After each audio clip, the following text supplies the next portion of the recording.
So in order to discover our cognitive biases and blind spots, I thought it would be helpful just to have a quick little section on what some of the most common biases and blind spots are that you might find in yourself.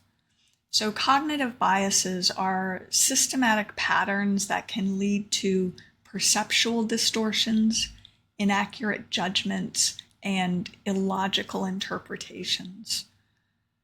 Blind spots are areas in our perception or understanding where we just lack awareness or are unable to see things objectively. And this can be caused by cognitive biases. So some examples of some common cognitive biases include confirmation bias. This is a tendency to search for or interpret or to favor or recall information in a way that confirms your pre-existing belief. It's something that we just naturally have a tendency to do. Our brain is just kind of wired to do that. It has served us well, and it does serve us well up to a point, but there's a point at which it becomes suboptimal. So we can't ever necessarily get rid of our biases entirely, but we can do some work to mitigate the disproportionate impact of biases in a way that blocks us from activating our latent potential.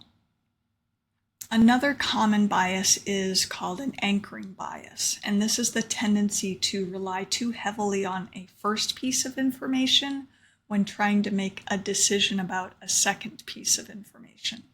So a good example of this is, let's say we have started here and now we're here and it took us this amount of time and this amount of effort. And now we're looking to our future and we're saying we want to get here.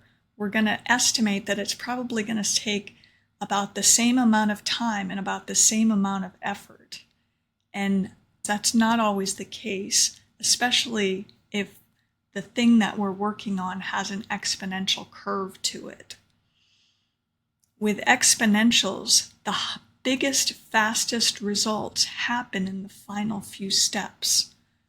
And so just because it took me this much time and this much effort to get to where I'm at now, based on where I started, I might end up getting way over here with just a tiny amount of effort.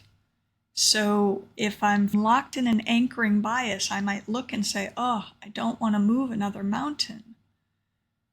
But if this project that I'm working on or this thing that's important to me has the exponential quality, I might just need to put in a tiny amount of effort and see super huge results.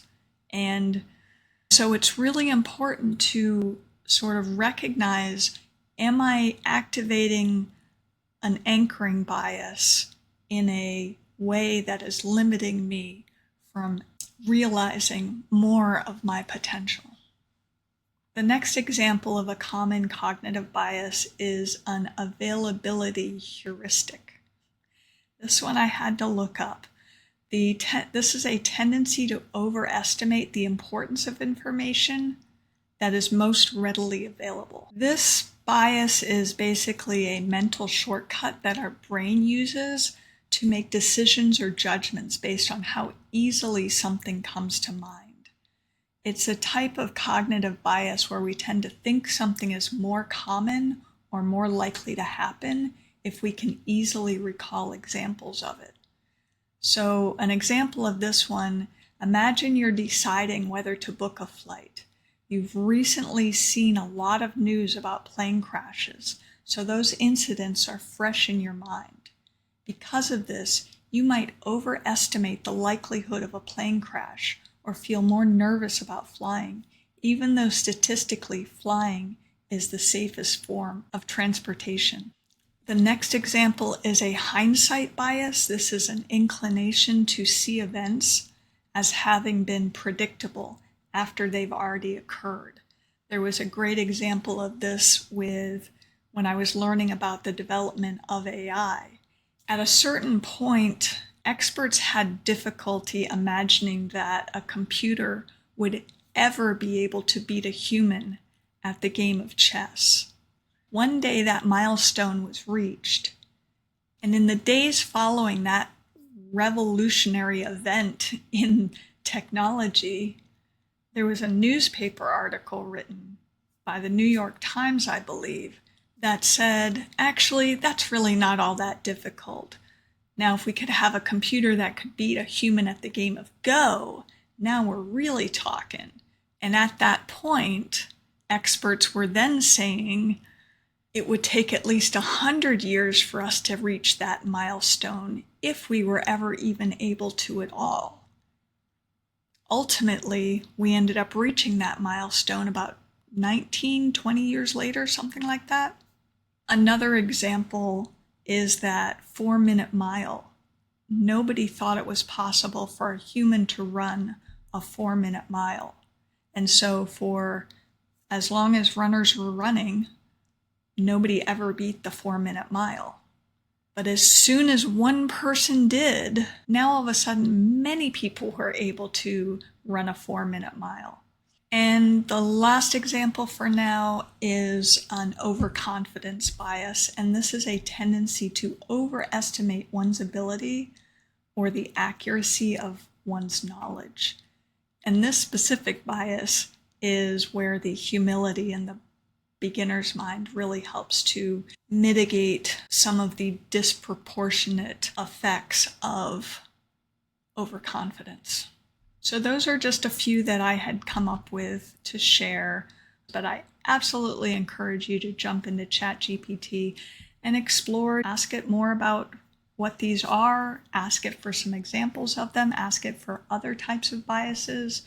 And when you're having your questions, you can ask, are you seeing anything in my questions that might contain some sort of bias that could be limiting my full understanding of this topic that we are talking about? So here I've given you some different prompts that you could try to help you uncover some biases and blind spots.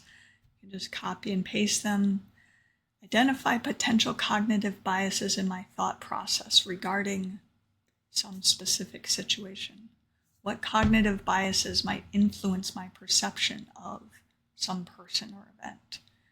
How can I ensure my decision-making process for whatever this is, I shouldn't say free of bias, I should change that to something more like not disproportionately impacted by some bias. What questions should I ask myself to uncover hidden biases about some specific belief? So these are just to try to get you started to explore this topic. The more that you understand this topic, the more that you're going to be able to recognize or at least consider the possibility that biases might be somehow impacting a fuller experience of your potential. I'm not going to go over the rest of these, but these are just a bunch of more questions and prompts that I thought would be useful to try to help you get unstuck and also help you identify any cognitive biases having to do with procrastination on tasks or creative blocks, or when you're making a major decision, or other self-inquiry type of conversations that you want to have with ChatGPT. Just trying to give you a lot of tools, a lot of ways to work with it, a lot of ways to explore how this tool can help you get out of your way the way that it has helped me and continues to help me get out of my way.